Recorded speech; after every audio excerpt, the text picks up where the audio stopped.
My biggest fan base is in India. Mumbai has some incredible food. So last time I ate a lot of food, and that was my way of exploring. And this way will be, I love putting my trust in a chef and just being like, just bring out whatever you think I'm gonna like. Feels great being back. This is the longest time that I've spent in India this week. So I'm really excited to explore the city. I guess Shah Rukh's like the biggest, right? So yes. probably Shah Rukh is the best. Yeah, there really is like a really vibrant, positive energy around Bollywood. I definitely lost my privacy. I think that comes with the territory. Baby, I'm dancing in the dark with you between my arms. Welcome back to Mumbai and nice welcome to be back, Times Now and Zoom.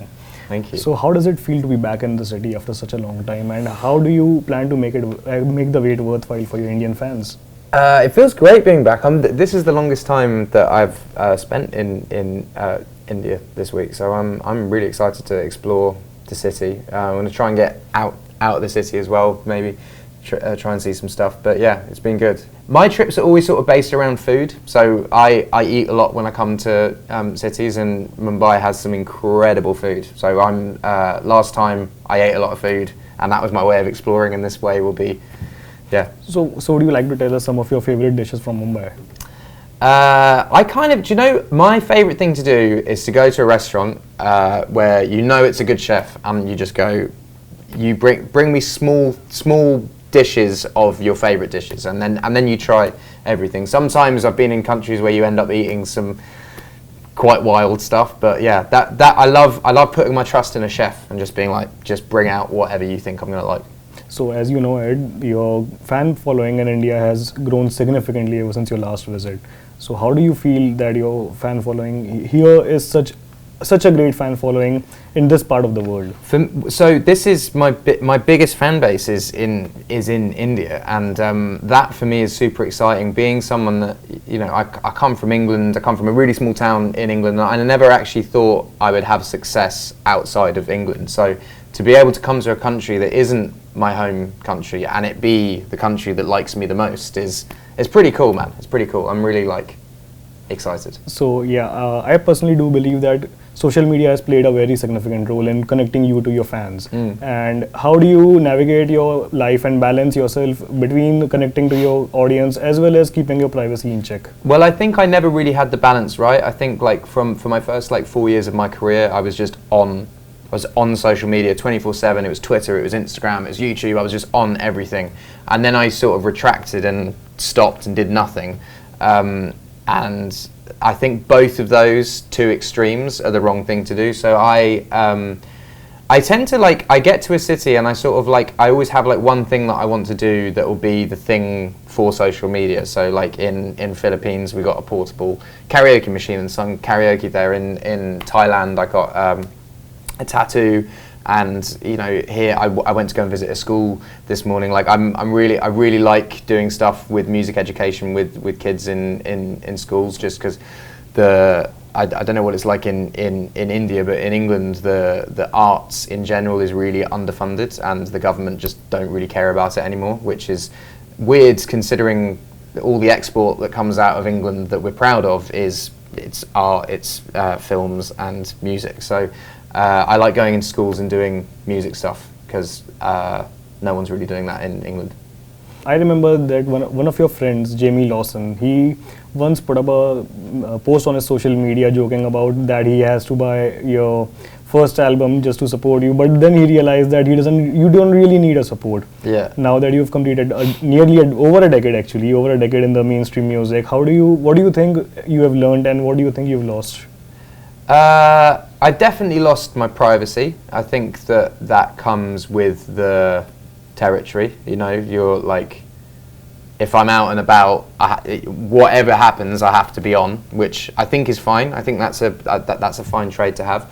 And I think what I've learnt is that nothing is that important in the moment. I used to put so much importance on how things did instantly, and a career is such a long period of time, and it fluctuates. And some songs that I put out that I think no one liked, in years to come, they're fan favourites and they're, you know, the songs that people like most of the shows. So I've just learned to just trust my gut instinct, make music, put it out. The audience will be there at some point. Like, if it's not there instantly, it might be there in 5 years, it might be there in 10 years, but just as long as I like the music and I feel good about it, I'm just going to keep releasing it, and not to like live too much in the intensity of the moment of it, I guess. Yeah, I actually do remember that you were once on a hiatus from the social media for a brief period of time. Yeah. And I want to know that how did this hiatus help you change your perspective towards life and the music you create? I think what was interesting about being off social media is everyone thought that like I wasn't doing anything. I'd sort of meet people and they'd be like, well, yeah, like what have you done? And I'm like, just because I've not been posting about it doesn't mean that like life doesn't exist. I think that's what's quite interesting about social media is like, if it's not on social media, did it happen? Like, that's what's quite weird about it. Whereas there's so many experiences that you can have in your life day to day that can be really important experiences that you don't need to post about. But if you don't post about them, then did they happen? It's weird.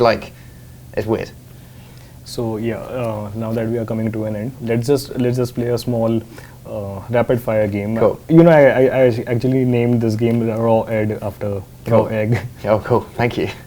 So my first question to you is an Indian artist that you would like to collaborate with someday. Do you know what I said earlier? I've been listening to a lot of King recently, so I think King's great. And an Indian actor that you would like to feature in your music video? I don't know really. I mean, I guess Shah Rukh's like the biggest, right? So yes. probably Shah Rukh is the best. Yeah. So yeah, I'm really sorry about that.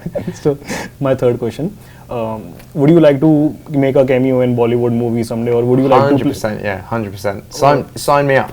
Sign me up. I'd love to be involved musically as well. It's something that I just the energy. I keep saying energy, but there really is like a really vibrant, positive energy around Bollywood, and I experienced it the first time I came here. It was like it's not something that I'd ever really like looked into pre 2015, and coming here to do the show in 2015, it was like opening my eyes to a completely new set of like music. It was really cool. A song that you wrote for your contemporary that you wished you could have kept for yourself?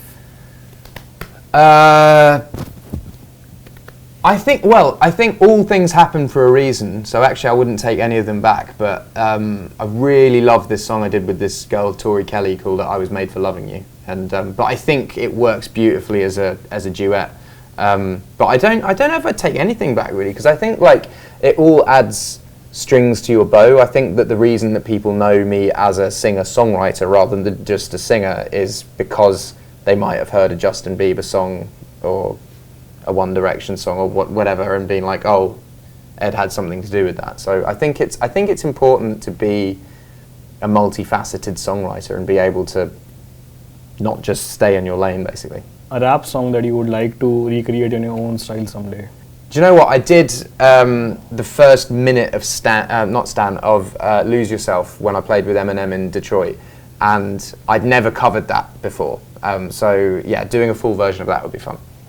That was really nice. Yeah, I was actually kind of expecting you to say Stan, because Well, I think Stan, there's a difficult song to cover. I think it's a difficult song to cover, whereas Lose Yourself has just an energy in it that could lend itself to a cover, I think. Can you just sing any 10 second of your song? Yeah. Baby, I'm dancing in the dark with you between my arms, barefoot on the grass, listening to our favorite song. When I saw you in that dress, looking so beautiful, I don't deserve this. Darling, you look perfect tonight. That was really good, and thank you very much, Ed, for doing this. Thanks for having me. I really look forward to your concert. Nice one, man. Thank you so much.